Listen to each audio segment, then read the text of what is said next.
Salut les Drupalos, aujourd'hui je vous propose un petit tuto à propos de Drushmake.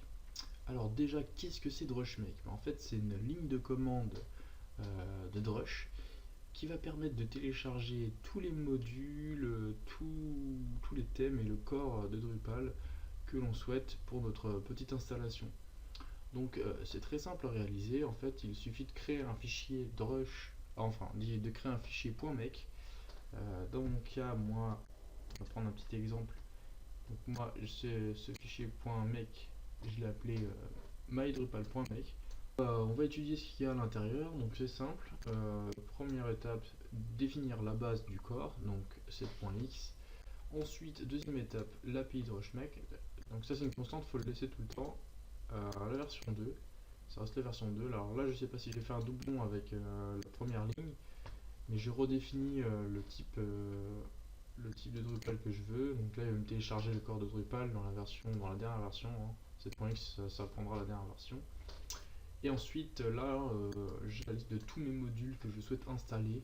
Donc tous les modules que j'utilise par défaut dans mes installations Drupal 7. Admin menu, le backup admin ctools, ceditor, etc., etc. Alors, pour télécharger un module, c'est assez simple. On définit le projet, enfin toujours le mot-clé project. Ensuite, le nom machine du module, donc ça on peut le retrouver sur la page internet du module Drupal. Ensuite, on le définit dans quel répertoire le télécharger. Où est-ce qu'on va le télécharger? Donc par défaut sur Drupal, c'est dans le dossier contrib pour les modules de la communauté. Et custom pour vos modules custom, donc ça c'est la base. Ensuite, bon là j'ai un petit trick pour définir en fait que c'est un type module. Donc ça c'est pas obligatoire de le préciser, mais dans mon cas sur mon serveur, j'avais une erreur si je le précisais pas. Sur le répertoire temporaire, il me mettait une erreur, comme quoi j'avais pas le droit d'écrire, etc., etc. Donc j'ai été chercher sur la communauté, il fallait rajouter ça. Donc si vous avez une erreur sur le répertoire temporaire, rajoutez cette ligne, ça va vous fixer l'erreur. Ou changer de version de Drush, mais bon, ça dépend de quelle version vous avez. Moi dans mon cas, j'ai quelle version d'ailleurs? J'ai la version, on va monter la version, j'ai la 6.2, voilà, 0.0. Donc on est clair. Donc voilà, donc là on liste tous les modules que l'on veut installer sur notre petite instance Drupal. Ça dégage. Ensuite, il n'y a pas que ça. Ce qui est bien, c'est qu'on peut aussi rajouter des thèmes. Donc dans mon cas, j'ai rajouté les thèmes Animal Theme et Bootstrap. Alors, il faut juste définir le type thème et le thème se téléchargera directement dans le dossier thème. Donc c'est vraiment pratique.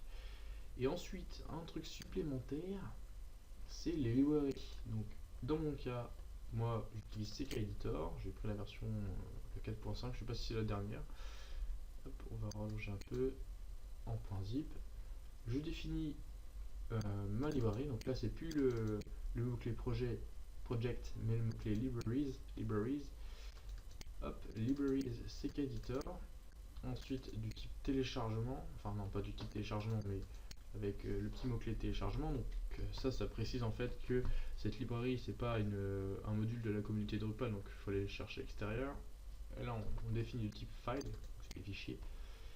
On définit l'URL, le chemin du zip à télécharger, sachant qu'on peut mettre des zips, des tar.gz, des .git, voilà, c'est expliqué ici dans le SVN. On peut récupérer un peu tout ce qu'on veut. Ensuite, on définit dans quel répertoire ce fichier, enfin tous ces fichiers seront des IP. Dans mon cas, sur ceditor, ce sera dans le répertoire ceditor. Et ensuite, sur la dernière ligne, on va définir où va se télécharger, se télécharger tous ces fichiers. Où est-ce qu'on va les placer dans notre architecture Drupal. Donc, ça sera dans le dossier libraries classique Drupal. Donc, c'est parti. On va lancer notre petite commande Drush. Alors, voilà, donc moi je l'ai appelé mon petit fichier .make, non je suis pas dedans. Hop.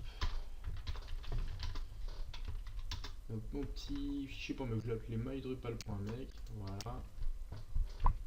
C'est parti, je fais un drush make, nom du fichier donc mydrupal.make. Ensuite je rajoute un dernier argument pour la destination dans laquelle je vais télécharger tout mon petit package en gros que je veux. Donc moi, ce sera dans Drupal Project.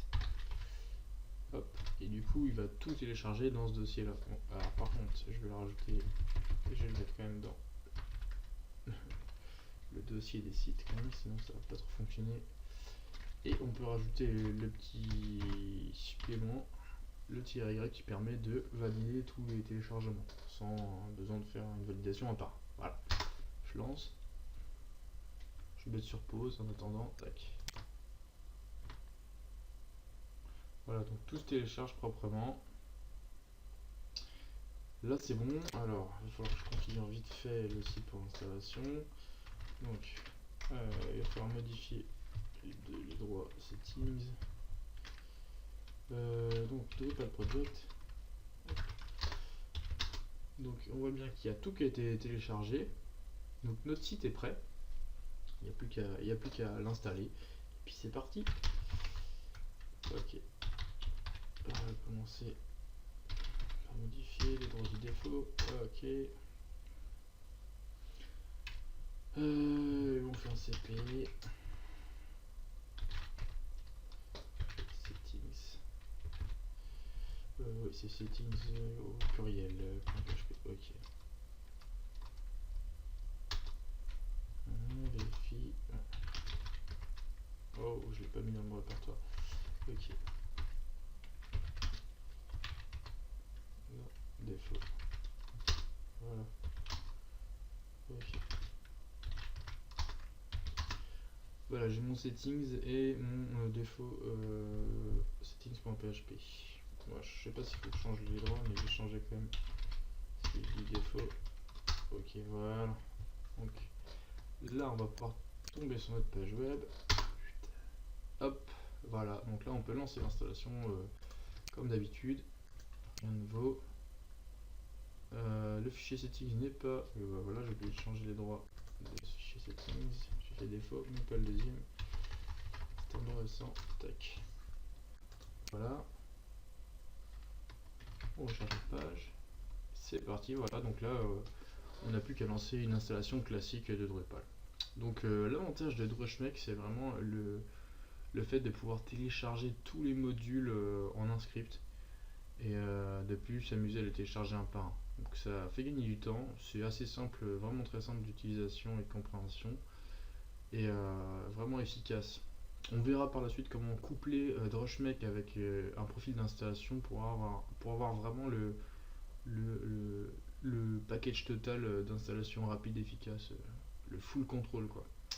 Voilà, donc c'était une petite vidéo à propos de Drushmek, j'espère que ça vous a plu, hein. Si ça vous a plu, partagez, ça fait toujours plaisir.